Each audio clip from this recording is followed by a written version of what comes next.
ఇంతకు మించి చేసింది ఏమైనా ఉన్నదా చెల్లె? హైడ్రా పెట్టాడు, గరిబోలు ఇల్లు గులగొట్టాడు. నీ తమ్ముడు తిరుపతి రెడ్డి ఇల్లు ఎందుకో గులగొట్టావు? నీ తమ్ముడు తిరుపతి రెడ్డి ఇల్లు మరి అనలే ఉన్నది కదా బఫర్లా. మొదలు నీ తమ్ముడు ఇల్లు గులగొట్టినాక గరిబోలు ఇల్లే తెరుగుగా. తమ్ముంది కొట్టాడు కానీ గరిబోలు కొడతాడు. బాగా ఆలోచన చేయండి. ఎప్పటికైనా మన బీఆర్ఎస్, మన కేసీఆర్ మనకు శ్రీరామ రక్ష. మీరందరూ కూడా ఎంతో ప్రేమతో ఉన్నారు. ఇవాళ కాంగ్రెస్ గుణం మీకు అర్థం కాలేదా? జూబ్లీ హిల్స్ ఎలక్షన్లు అప్పుడు వచ్చింది తప్ప మళ్ళీ ఇప్పుడు వచ్చిరాలు. అంతకు ముందు రాలే, ఎలక్షన్ అయిపోయినాక మళ్ళీ పత్తలేడు ఒక్కడన్నా. వస్తారు, మళ్ళీ ఎప్పుడు వస్తారంటే జిహెచ్ఎంసీ ఎలక్షన్ అప్పుడు వస్తారు.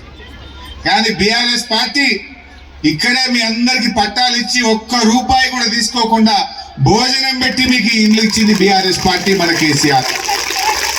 ఇవాళ మా మైపాలన్న, మా సోమిరెడ్డి, మా ఆదర్శ్ మీకు ఏ కష్టం వచ్చినా నిలబడ్డరు. రేపు కూడా ఇప్పుడే సోమిరెడ్డి గారు మా మైపాలన్న చెప్పిండు, మీ అందరికీ దేవాలయానికి, చర్చికు, మసీదుకు కాంపౌండ్ వాళ్ళు పెట్టించే బాధ్యత నేను తీసుకుంటా అని చెప్పి మైపాల్ రెడ్డి గారు చెప్పిండు. మా తమ్ముడు సోమిరెడ్డి ఈడ పాపం పిల్లలు, మా ముస్లిం పిల్లలు బతకాలని తన సొంత